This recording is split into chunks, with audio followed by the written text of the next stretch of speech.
Alunos do nono ano, vamos começar a nossa segunda aula e hoje nós vamos estar falando sobre o abstracionismo moderno. E dentro desse assunto, nós vamos enfocar o expressionismo abstrato, né? Os artistas que seguiram essa linha de produção, o abstracionismo geométrico, tá? Com os seus integrantes, e o orfismo. Vamos ver primeiro, né, o que vem a ser abstracionismo. O abstracionismo é um movimento, foi um movimento de vanguarda nas artes plásticas, né, e que ele reproduziu em suas obras aquilo que não é material concreto. Tá? E, dando continuidade, a gente vai falar um pouquinho sobre expressionismo abstrato. O que foi? Foi um movimento, né, expressionista. Ele surgiu de três grupos europeus, né? O grupo que trabalhava com o fauvismo francês, tá? O grupo alemão de Bruckner, né, a ponte, né? E o De Blauer Halter, o Cavaleiro Azul. E a preocupação com esses integrantes do movimento, tá, era justamente de expressão de sentimentos, tá, por meio de uma prática artística, ou seja, a subjetividade como característica marcante. Tá? Então, explicando para vocês o que é subjetividade. O que é subjetividade? É a expressão do espaço íntimo do indivíduo. É a sua opinião, que pode mudar de uma hora para outra, né? É o gosto pessoal, é o que é particular seu. Tá? E dentro desse expressionismo abstrato, nós temos a nossa primeira obra, né? Que é a obra do Wassily Kandinsky, né? A primeira aquarela abstrata. Ele produziu essa obra e ele não colocou o título dela. Então, ela é carinhosamente chamada de a primeira aquarela abstrata. Tá? Essa obra, né? Ela tinha como objetivo eliminar toda e qualquer semelhança com a figuração. Tá? Ou seja, as representações fiéis da realidade. Tá? É importante que vocês saibam a diferença no que é uma obra figurativa. Tá? O que é uma obra figurativa?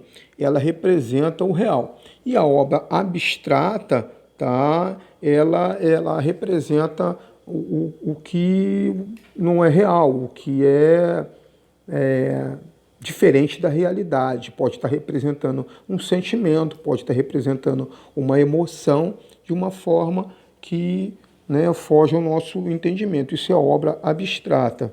Tá? Ainda dentro, né, do abstracionismo, eu vou falar para você sobre a obra que definiu o Cavaleiro Azul como uma parte do expressionismo abstrato. Tá? Os artistas do expressionismo abstrato, tá? O que eles tinham como ideia?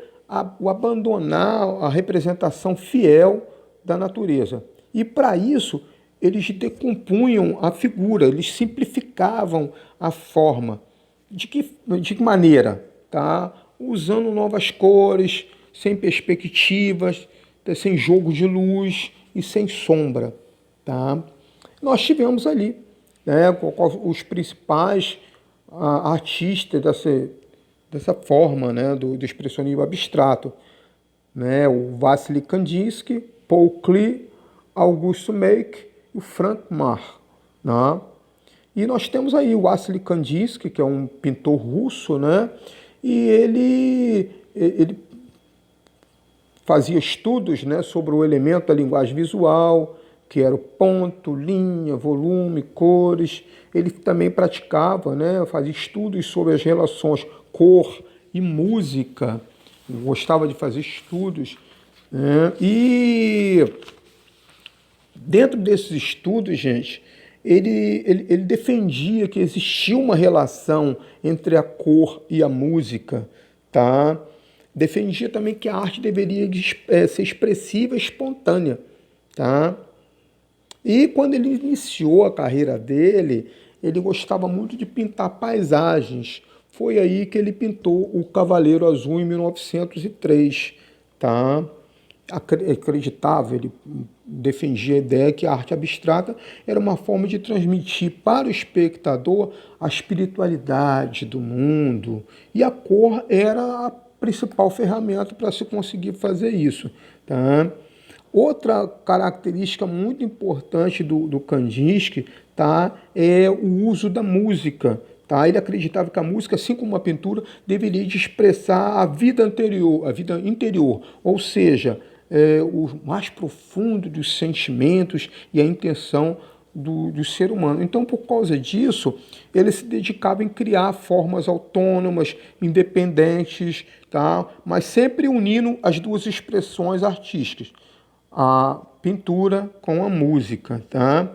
E também gostava muito, né, de usar formas geométricas, que ele acreditava que você usando forma geométrica, você está dando ritmo à pintura. Então a gente tem essa obra dele, né, que é o Cavaleiro Azul, né, feita produzida em 1903, é um óleo sobre tela, e hoje ele está na Fundação, né, Borro de Zurique, na Suíça, né?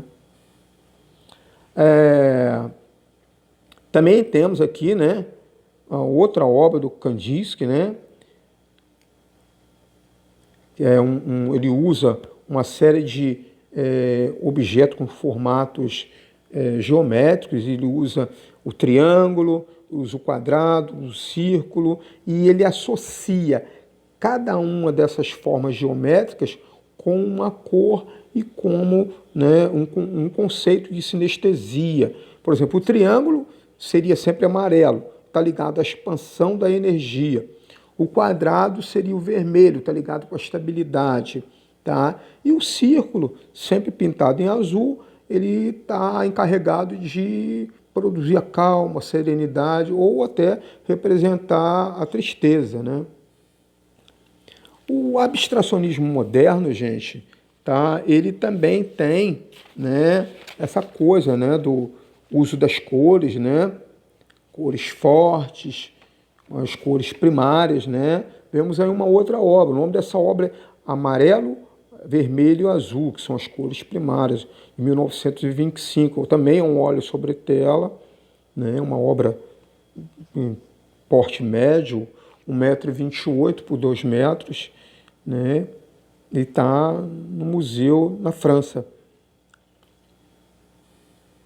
Bem, ainda dentro do abstracionismo moderno, nós temos Paul Klee, né, que era um pintor suíço, mas ele morou grande parte da vida dele na Alemanha. E ele participou desse grupo, né, o Cavaleiro Azul. Ele foi convidado pelo Kandinsky, né, e a abstração era o ponto que ele acreditava que era o ponto de encontro entre a materialidade e a espiritualidade, né?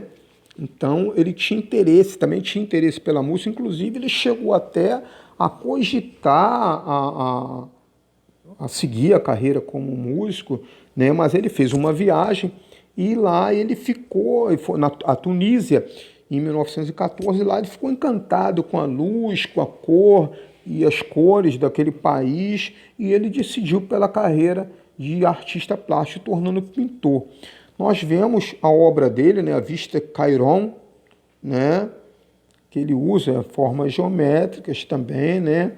Temos a outra obra dele, Senécio, né, e sempre trabalhando com essa visão que ele tinha, usando formas geométricas, o colorido intenso, e a característica particular dele era usar sempre de pinceladas finas. Dentro do abstracionismo geométrico, tá? Que é né, dividido em dois momentos, nós tivemos o expressionismo abstrato, o Cavaleiro Azul, né? E o segundo, o abstracionismo geométrico.